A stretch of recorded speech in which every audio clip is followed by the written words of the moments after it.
Name है human digestive system.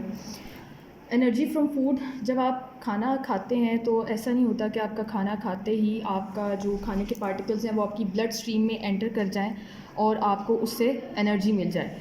Basically जब आप खाना खाएंगे तो आपका जो खाना है वो पूरी एक डाइजेशन प्रोसेस से गुजरेगा to break down larger molecule into tiny particles. फिर वो जो टाइनी पार्टिकल्स होंगे वो आपकी ब्लड स्ट्रीम एब्जॉर्ब करेंगी और आपके सेल एब्जॉर्ब करेंगे, उससे आपको एनर्जी मिलती है। डाइजेशन की यहाँ पे डेफिनेशन है, आपने इसको ब्रैकेट इसी तरह लगा लेनी है, यहाँ आप हाईलाइट इसको कर लें। The process of breaking down food into soluble and diffusible molecules is called digestion.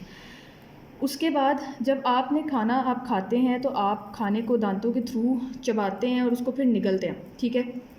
अब जो आपका खाना है जो आपके मुंह से एंटर करता है आपकी बॉडी में, उसके बाद आपका जो खाना है वो एक एलिमेंट्री कैनाल के थ्रू से बेसिकली गुजरता है। एलिमेंट्री कैनाल जो है हमारे पास, एलिमेंट्री कैनाल इधर आपको नज़र आ रही होगी, मुंह से मतलब शुरू होकर आपकी एनस पर ख़त्म होती है। एलिमेंट्री कैनाल एक 8 मीटर लंबी कैनाल है, इसको आप गट भी कह सकते हैं, ठीक है। उसके अलावा आपके लिए जो चबाना है वो बहुत ज़रूरी होता है। अगर आप खाने को अच्छे से नहीं चबाते और मतलब बड़े बड़े फूड पार्टिकल्स को निगलते जाते हैं फ़ौरन जल्दी जल्दी से, तो आपको इश्यूज़ आपके स्टमक को हो सकते हैं, उसको एक मतलब डाइजेस्ट करने में बहुत टाइम लगेगा स्टमक को। इसीलिए आपको चाहिए कि अपने दांतों से जब आप खाना मुंह में डालते हैं तो टाइम लिया करें और नवालों को अच्छे से चबाया करें। उसके बाद डाइजेशन आपके पास 2 तरह की होती है, एक होती है फ़िज़िकल और एक होती है केमिकल। फ़िज़िकल डाइजेशन में वो प्रोसेस आ जाता है जो आप अपने दांतों के थ्रू कर रहे हैं। दांतों से आप क्या कर रहे हैं, अपने जो फूड पार्टिकल्स हैं उनको लार्जर पार्टिकल से स्मॉलर पार्टिकल्स में कन्वर्ट करें अच्छे से चबाकर। केमिकल डाइजेशन में वो डाइजेशन आ जाएगी जब आपने खाने को निगल लेना है आगे, दांतों से आगे मतलब चला गया है आपके एसोफेगस में, वो चला गया खाना, उसके बाद जो भी आपका प्रोसेस होगा वो केमिकल डाइजेशन के थ्रू होगा, उसमें मतलब केमिकल डाइजेशन में आ जाएगा, ठीक है।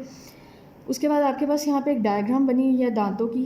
पहले आपको यहाँ पे लेबलिंग कर दी गई है, आपके जो यहाँ पर दांत होंगे ये वाले, ठीक है, उनको हम कहते हैं केनाइन्स। केनाइन्स आपके जो मुंह में है वो 4 होंगे दांत, और केनाइन से आप लोग क्या करते हैं, use for tearing food. Tear होता है फाड़ना, मतलब किसी भी चीज़ को फाड़ना, तो इसका मतलब है चीर फाड़ वो करेंगे आपके खाने की।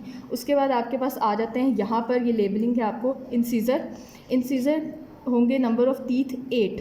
इंसीजर से आप क्या करते हैं, खाने की कटिंग और बाइटिंग करते हैं। देन मोलर्स, मोलर्स आपके जो जबड़ा होगा उसके पीछे की तरफ आते हैं, ठीक है। मोलर्स आपके पास 12 दांत होंगे और उससे भी आप लोग अपने खाने को ग्राइंड करेंगे अच्छे से, मतलब उसको क्रश करेंगे, चबाएंगे।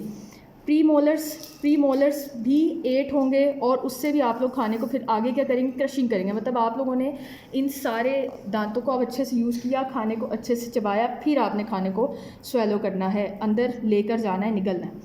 एक तो आप लोगों ने ये याद करना है, ठीक है, दांतों के नाम याद करने हैं, आपने उनके नंबर्स याद करने हैं, और उसके अलावा अब आपने ये रिव्यू खुद से करना है, इनको अच्छे से आपने रीड करना है लाइंस को, और आपने बताना है कि आपका कौन से आपके दांत इन्वॉल्व हैं इस प्रोसेस में, ठीक है।